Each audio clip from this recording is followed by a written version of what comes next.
Olá a todos vocês que estão acompanhando a nossa programação aqui pela TV Câmara, canal 4 da NET e também pelo portal www.riopreto.sp.leg.br. Obrigado pela audiência. Este é o Câmara Cidadania, que toda semana traz um assunto de importância para o cidadão.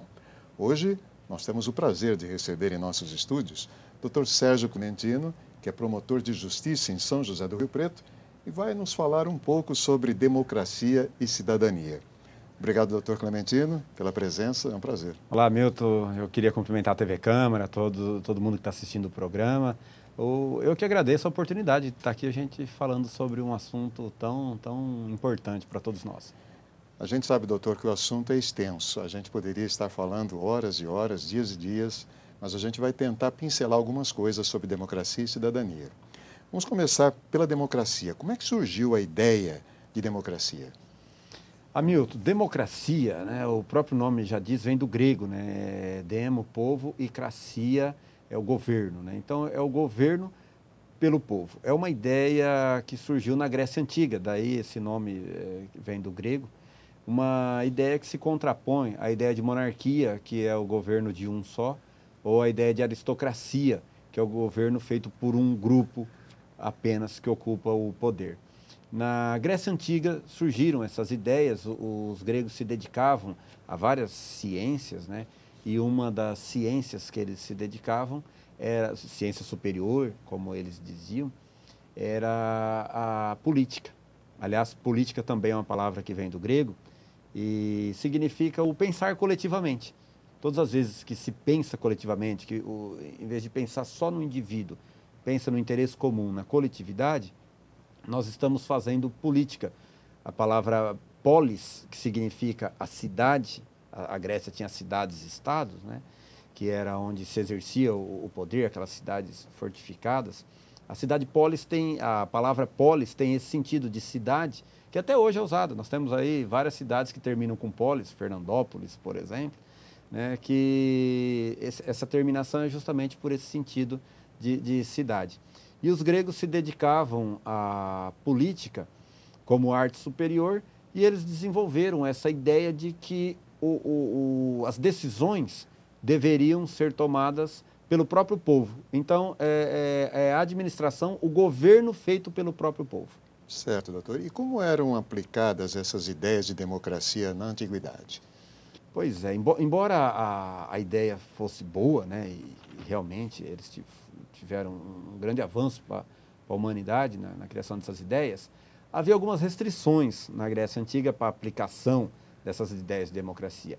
Eles se reuniam em praça pública para tomar as decisões. O povo, né, os cidadãos se reuniam em praça pública. Essa praça, inclusive, se chamava Ágora, e é daí que vem, inclusive, um nome agorafobia, que é o medo de aglomeração de pessoas, o medo de multidão, justamente porque lá as pessoas se aglomeravam para tomar as decisões. Mas eles tinham muitas restrições com relação a quem poderia decidir. Então, nem todo mundo era considerado cidadão. Esse era um problema. Por exemplo, as mulheres não podiam decidir. As mulheres não tinham direito a voto. Os escravos não tinham direito a voto. Aliás, os escravos sequer eram considerados pessoas, né? Eram considerados objetos, né? Os estrangeiros não podiam decidir. As pessoas que se dedicavam aos chamados ofícios menores, aos trabalhos menores, então o carpinteiro, o ferreiro, também não tinha esse poder de voto. De forma que era uma pequena parcela da população que tinha esse poder de decisão. E isso acabava, evidentemente, trazendo um prejuízo para aquela ideia de democracia. Mas, enfim, foi assim que a ideia de democracia surgiu, era assim que ela era aplicada, e daí veio toda a ideia de democracia moderna que nós temos hoje. O senhor diria que essa classe que dominava praticamente era uma classe mais abastada? Não necessariamente mais abastada, era uma classe mais instruída. Ah, ok.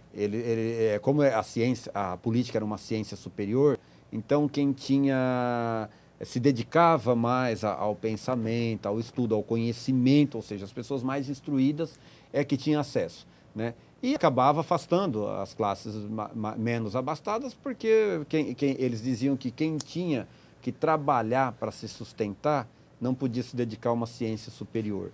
Então acabava afastando, mas não só as classes menos abastadas. As mulheres, por exemplo, por mais ricas que fossem, né, por mais que fizessem parte de famílias ricas, não tinham nem vez nem voz. Não, também ficavam de fora. Ok, doutor, nós vamos para a primeira participação de rua. Vamos lá? Doutor Sérgio, houve aplicação da democracia na Idade Média? Olha, Geisa, na Idade Média nós tivemos a invasão do Ocidente, né, pelos bárbaros vindos do Norte, e a ideia de poder que eles tinham, ela era muito misturada ao misticismo, então havia muito poder exercido por quem também exercia o poder religioso, né? Eram culturas que não estavam tão avançadas nessa questão das ideias democráticas. E nós não tivemos a aplicação da democracia na Idade Média. Muito pelo contrário, nós tivemos uma consolidação do poder absoluto. Então, aquele que exercia o poder, isso acabou se agravando na Idade Moderna, logo em seguida, aquele que exercia o poder religioso e também o poder político, que se concentrava nas mãos das mesmas pessoas, ele tinha um poder quase absoluto, teve uma consolidação de poder muito grande.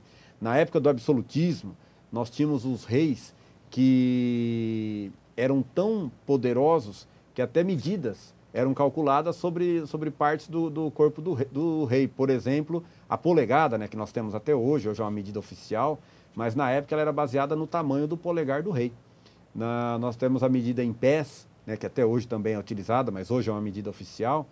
Na época era baseada no tamanho do pé do rei.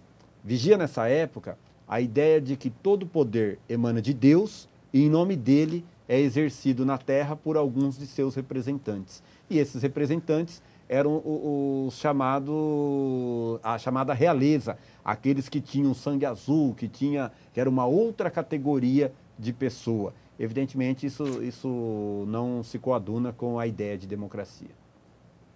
Doutor, pegando carona nessa resposta, a igreja, na época, na Idade Média, ela chegou a ser subserviente ao Estado? Na verdade, ela era ligada ao Estado, muitas vezes ela era o próprio Estado, e o governante, ele era ao mesmo tempo o chefe de Estado e o chefe da igreja, né? Até hoje nós temos algumas situações assim. Se você pegar a Inglaterra, por exemplo, o chefe de Estado, que é a rainha, é também a chefe da igreja. É evidente que a rainha não governa, a rainha tem um papel mais simbólico na Inglaterra, no mundo atual, e nós não podemos dizer que a Inglaterra não é uma democracia, é sim uma democracia, porque a rainha não tem hoje aquele poder absoluto. Dessa época também nós temos um outro resquício, né? O Vaticano até hoje é considerado um Estado. Então o Papa, por exemplo, no Vaticano, ele é um chefe de Estado e é também o chefe da igreja, porque durante séculos e séculos a igreja e o Estado eram, em muitas situações, a mesma coisa. Só uma parte. O senhor citou aí, por exemplo, o caso da Inglaterra. No tempo Henrique VIII, quando houve aquela separação, e então os anglicanos, hoje nós dizemos anglicanos, eles não obedeciam mais ao Papa. O Papa, nessa época, já exercia o poder como único representante do Estado e da Igreja? O Papa, ele era o chefe da Igreja e, ao mesmo tempo, era chefe de poder também. Uma das razões dessa separação foi justamente a não aceitação de que o Papa fosse, ao mesmo tempo, chefe de Estado em relação ao Império Inglês. E, com isso, então, houve essa cisão, não só por esse motivo, e criou-se uma nova vertente da igreja, né, que hoje é a igreja anglicana, que a chefe é a rainha. Ok. Doutor Sérgio, e quando ressurgiu a democracia? Nós tivemos, após a Idade Moderna, com o Iluminismo, nós tivemos 3 grandes acontecimentos na história da humanidade que trouxeram de volta as ideias da democracia e implantaram efetivamente as ideias da democracia no mundo moderno. O primeiro desses acontecimentos foi justamente na Inglaterra. A Carta de Direitos, né, a Bill of Rights, né, no século XVIII, ela foi uma imposição da classe da nobreza à realeza, ao rei, para que fosse limitado o poder do rei. É como se a classe, a nobreza dissesse: olha, rei, você pode muito, mas não pode tudo. Existe alguma limitação.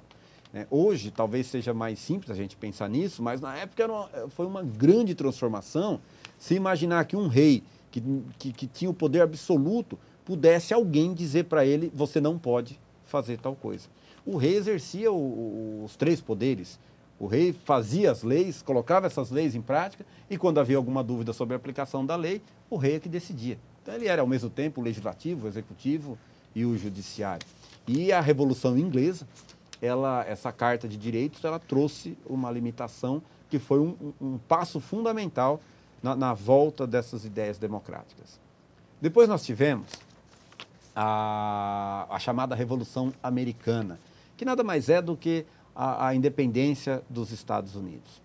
A Inglaterra havia colonizado alguns territórios na América do Norte e se formaram 13 colônias que, por diversas razões, resolveram se tornar independentes da Inglaterra. Aliás, século XVIII e depois século XIX, nós tivemos várias independências na América, né? Inclusive a nossa independência do Brasil.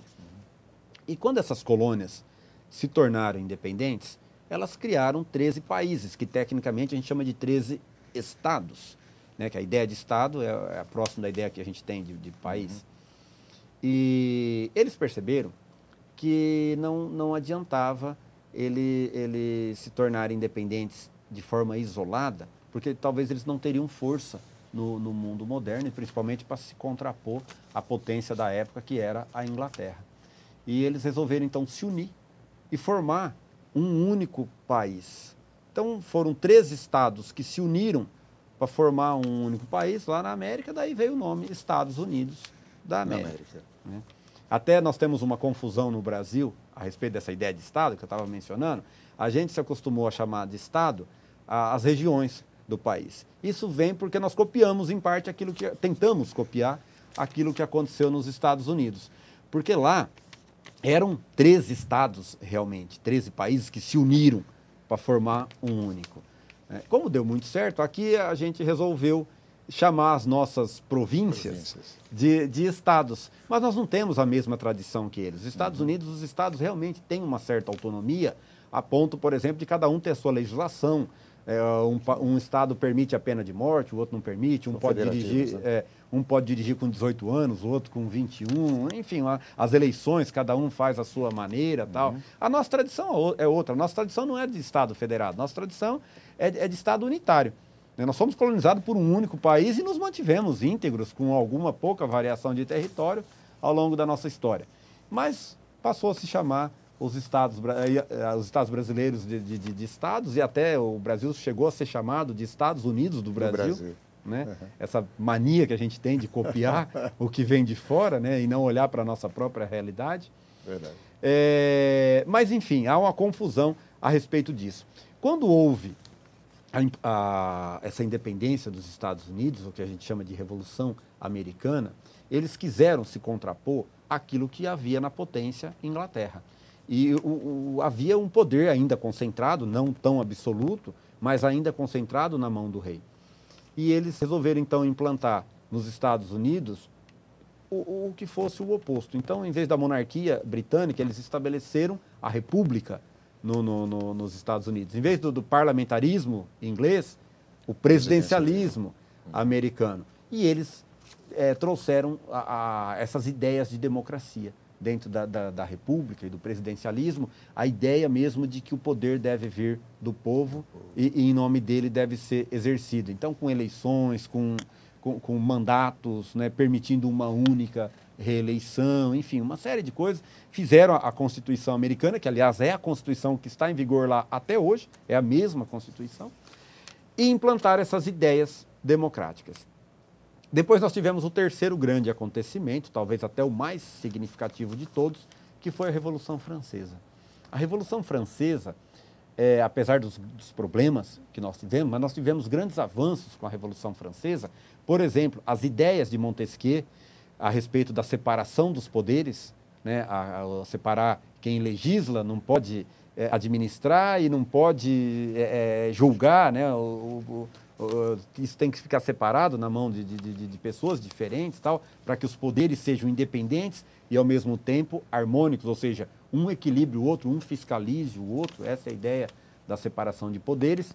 E a grande contribuição da Revolução Francesa é a criação da Declaração dos Direitos Humanos. Uhum. Né? Então, quando a gente fala em direitos humanos, hoje também existe toda uma deturpação a respeito disso, mas a ideia dos direitos humanos é você reconhecer que alguns direitos são básicos ao homem, independentemente de qualquer condição, só pelo fato dele ser um ser humano. Só por isso ele tem alguns direitos que já são básicos dele, como o direito à vida, por exemplo, o direito à liberdade, o direito à igualdade, o direito à alimentação, à saúde, são direitos básicos do homem, simplesmente pela condição humana. E hoje a gente falando, parece tão óbvio isso, né? A gente fala isso, mas nem sempre foi tão óbvio. Lembrando, como eu falei dos escravos, que os escravos eram considerados objeto. Eles não eram sujeitos de direito, eles eram objetos de direito. E o Brasil, a gente lembra que o Brasil foi um dos últimos países a abolir a escravidão. Se você for lá em São Paulo, por exemplo, no Museu do Tribunal de Justiça, você vai ter a oportunidade de ver lá inventários antigos, onde estão lá relacionados os bens do falecido. Tem lá tantas cabeças de gado, tantos cavalos, tantas cabeças de escravos. Né? Era um objeto como qualquer outro, patrimonial. Como um gado mesmo. Como um gado, como terra, como qualquer outro bem material. Essas pessoas não tinham direito. Se fornecia alimentação para o escravo para que ele ficasse forte e pudesse trabalhar, não porque ele tinha direito à vida. Né? Então, a Revolução Francesa, ela mudou esse paradigma de dizer, não, o ser humano tem alguns direitos só por ele ser um ser humano. Né? E com esses três grandes acontecimentos, nós tivemos a mudança, então, daquela ideia de que todo poder vem de Deus e em nome dele é exercido aqui na terra, para todo poder vem do povo e em nome dele deve ser exercido. Isso foi uma grande transformação no pensamento humano e que reflete até hoje na evolução da humanidade. Tá certo, doutor. Tem mais uma participação externa. Vamos lá, doutor? Doutor, como é aplicada a democracia no mundo atual? Olha, Patrícia, no mundo atual, nós temos basicamente três tipos de democracia que a gente poderia citar. Né? Nós temos a democracia direta, que é aquela exercida diretamente pelo povo. O povo se reúne em praça pública para decidir. É bastante raro essa aplicação, dado que hoje os contingentes populacionais são muito grandes. Né? O Brasil, por exemplo, você imagina 200 milhões de pessoas se reunindo, né, para tomar esse tipo de decisão. Mas há notícia de que em algumas regiões da Suíça, que são chamadas de cantões, ainda se pratica essa ideia de democracia direta. Nós temos a democracia indireta, já que não dá para reunir todo mundo, a gente escolhe alguns representantes para tomar as decisões pela gente. E temos a democracia semidireta, que são alguns institutos, algumas formas de participação popular em algumas decisões específicas, não em tudo, que não é possível, mas em alguns casos existe, inclusive no Brasil, algumas decisões que podem ser tomadas diretamente pelo povo. Doutor, nós vamos fazer um pequeno intervalo e a gente volta já já com o Câmara Cidadania. É um instante só.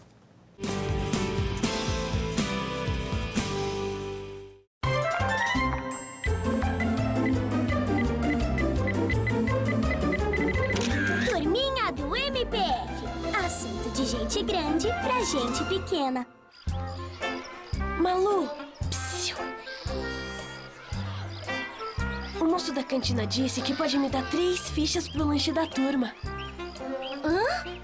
Tá falando do lanche comprado com o dinheiro de todos os alunos? Se todos têm direito a uma ficha, por que você teria direito a 3? Falou que é só dar um presentinho pra ele. Rafinha, isso é errado e tem nome. Corrupção. É igual a roubar, sabia? Calma, Malu. É claro que eu não aceitei. E eu contei pra diretora. Ela vai ficar de olho. Que alívio. Esperto e antenado como sempre, né, Rafinha? Honestidade é coisa séria. Estamos ligados. Ministério Público Federal. Seu direito, nosso dever. Estamos de volta com o Câmara Cidadania, aqui pela TV Câmara, canal 4 da NET e também pelo portal www.riopreto.sp.leg.br. Estamos conversando hoje com o Dr. Sérgio Clementino, que é promotor de Justiça de São José do Rio Preto. Ele está discorrendo sobre democracia e cidadania. Dr. Sérgio, qual a diferença entre referendo e plebiscito? Olha, Milton, o referendo e o plebiscito, eles são exemplos de democracia semidireta. É quando a população é chamada a decidir uma determinada questão. A diferença no referendo é que é feita uma lei, primeiro, e depois a população é chamada a concordar ou não com aquela lei que já está feita. O plebiscito é diferente. O plebiscito, primeiro se consulta a população e, com base na decisão da população, é que se faz ou não uma lei. Então, o momento da consulta é que é diferente. No plebiscito, essa consulta à população é anterior e no referendo é posterior. Nós tivemos um exemplo já de cada um no Brasil. E essas duas figuras foram criadas na Constituição de 1988. Em 1992, em 21 de abril de 1992, nós tivemos um plebiscito para decidir sobre o presidencialismo e o parlamentarismo e sobre a república ou monarquia. Venceu a república e venceu o presidencialismo, como já era o sistema em vigor, não se precisou fazer nenhuma modificação na Constituição. Mais recentemente agora, nós tivemos o referendo sobre a lei de armas. Então, fez a lei de arma e chamou a população para dizer se concordava com a proibição das armas ou se concordava com a liberação das armas. E aí nós tivemos, então, com base nisso, a aprovação daquela lei que já tinha sido feita. Doutor Sérgio, falando ainda de democracia, ela é bem exercida no Brasil? Esse é um ponto bastante crítico. A democracia, formalmente, no Brasil, ela está implantada. Nós somos um país democrático, a nossa Constituição prevê eleições que nós fazemos periodicamente, os mandatos, enfim, então, temos todas as regras. O problema é na hora da gente colocar isso em prática, porque veja bem, Hamilton, a democracia ela parte da ideia de decisão pelo povo. Você só decide bem algo que você sabe o que vai ser decidido. Se nós dois aqui tomarmos alguma decisão a respeito de uma cirurgia médica, nós vamos cometer erros, certamente. Porque nós não entendemos desse assunto. Nós temos no Brasil, infelizmente, um baixo nível educacional e um baixo nível de informação, de acesso à informação, de politização, de forma que não é raro a gente votar mal. Nós, brasileiros, não votamos bem, porque nós não temos a informação. Inclusive, como não se tem a informação, acaba se substituindo pela publicidade. Daí que as nossas campanhas eleitorais, elas têm essa importância tão grande do marketing, da publicidade. O sujeito vai se candidatar, ele faz uma plástica, arruma uma roupa mais bonita, faz um implante de cabelo, às vezes usa o jatinho do governo para lá fazer implante de cabelo, enfim. E por quê? Porque ele sabe que se ele se apresentar de uma forma pensada em termos de propaganda, em termos de marketing, ele tem uma grande chance de conseguir votos. Contrata-se um profissional caríssimo, as campanhas ficam cada vez mais caras, o que acaba também favorecendo a corrupção, porque tem que se conseguir dinheiro para pagar tudo isso. E isso traz um problema para a nossa democracia. Faz com que a nossa democracia seja manca. A decisão que se toma, muitas vezes, não é pela ideia do candidato, pela proposta do candidato, pelas ideias do partido. É porque o candidato é bonito, é porque ele fala mais bonito, é porque ele pegou uma criancinha no colo, beijou não sei quem, foi lá comer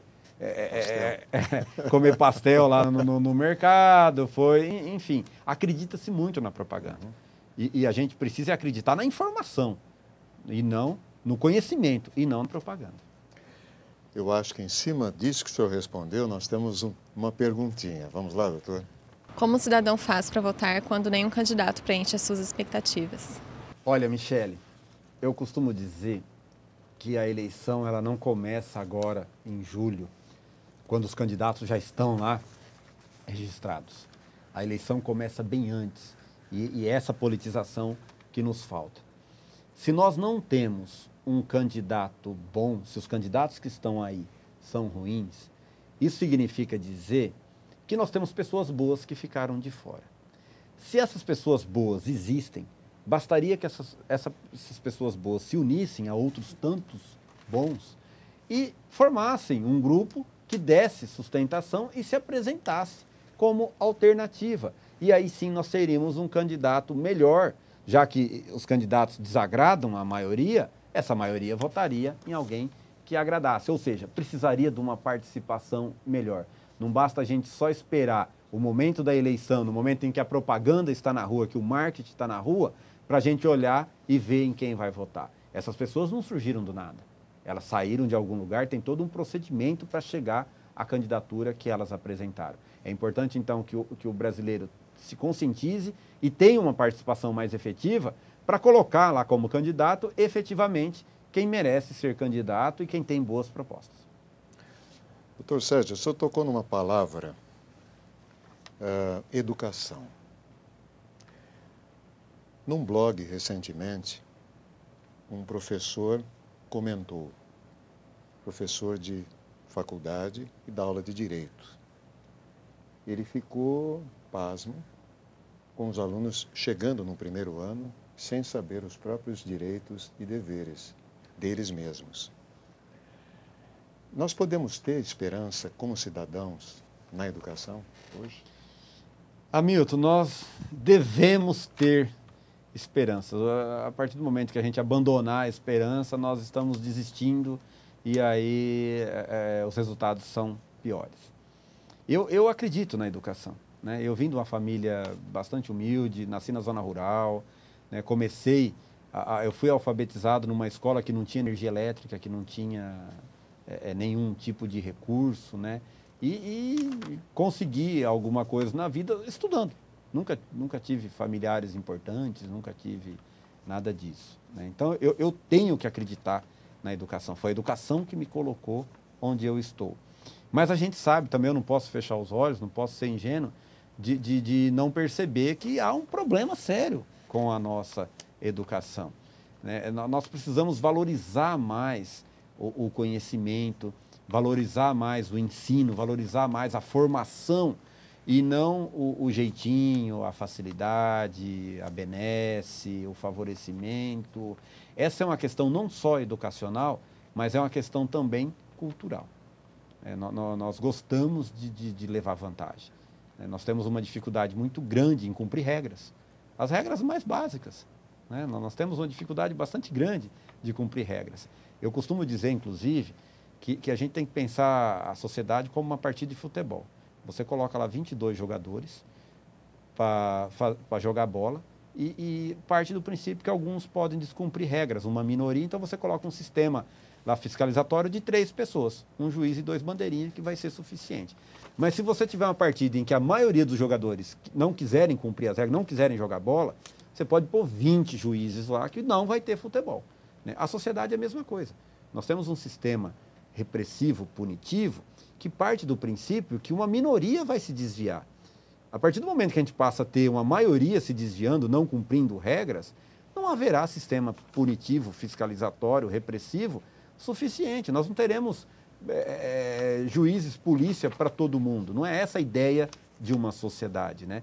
E a educação, ela contribui ou deve contribuir nesse sentido, para que as pessoas tenham a consciência, tenham uma formação no sentido de que você deve fazer o que é certo, porque é o certo a ser feito, não porque tem uma punição ali te esperando. Tá certo, então, doutor. Mais uma participação de rua. Vamos lá? Doutor, o que é cidadania? Olha, Fernanda, a cidadania, se a gente for num conceito básico, é o direito que a pessoa tem de participar dos destinos da nação, né, votando e podendo ser votada. É a pessoa que tem os seus direitos políticos.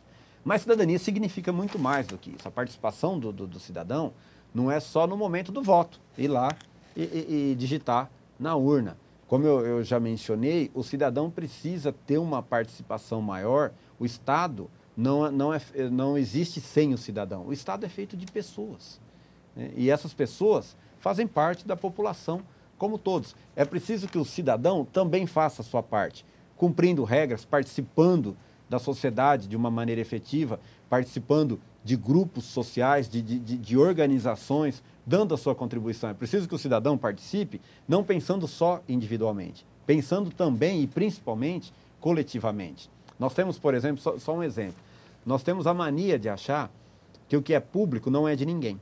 Por isso que a gente joga lixo na rua, por isso que nós temos tanta depredação de bens públicos, tanto abandono de bens públicos. O mundo inteiro pensa, e pensa direito, que o que é público é de todo mundo, o que é público é de todos nós. Então, todos nós temos que ajudar a cuidar. A gente pensa mais individualmente. Eu cuido do meu patrimônio, o que é público não é meu, então ninguém vai cuidar, né? E todo mundo acaba perdendo com isso. Então, a cidadania é essa participação do cidadão dando a sua contribuição. Nós somos um todo formado de pequenas partes. Se cada parte agir corretamente, nós teremos um todo melhor. Se cada parte não contribuir, nós seremos um todo pior. Doutor, falando em cidadania, como que se forma realmente um bom cidadão? Eu acho que o bom cidadão, ele começa a sua formação na família, né? Ele tem que ter a formação, os valores passados pela família. Ele tem que ter a formação educacional, né? E ele tem que ter a politização. Então, é ele ter os valores da família, os valores da escola e os valores da nação como um todo. É o sujeito pensar que ele não é uma ilha, que ele não está isolado, que aquilo que ele faz, ele reflete naquilo que todos nós fazemos. Você pega no trânsito, por exemplo. As pessoas agem como se elas estivessem sozinhas na rua. O trânsito é uma sinfonia, todo mundo tem que agir harmonicamente, todo mundo toca o seu instrumento, mas todos estão tocando juntos ao mesmo tempo. Então, todo mundo tem que tocar corretamente para que o som saia. Se alguém desafinar, todo mundo sai prejudicado, né? Então, o cidadão tem que se sentir parte desse todo e para que ele possa dar a sua contribuição e fazer com que a sociedade melhore. Tá certo. Doutor Sérgio, a gente poderia falar muito mais sobre cidadania, sobre democracia. Infelizmente, nosso tempo já chegou ao fim. Eu agradeço mais uma vez a sua participação. Foi uma honra tê-lo aqui nos nossos estúdios. Mais uma vez, quando o senhor precisar da TV Câmara, estamos à sua disposição. Hamilton, eu é que agradeço o convite que me foi formulado. Obrigado à TV Câmara pela oportunidade da gente poder estar discutindo esse assunto, como eu disse, que é de toda relevância para a sociedade. Ok. Este foi o Câmara Cidadania de hoje, com a presença do Dr. Sérgio Clementino, promotor de justiça de São José do Rio Preto. O Câmara Cidadania volta semana que vem com outro assunto de interesse do cidadão. TV Câmara, o canal do Legislativo.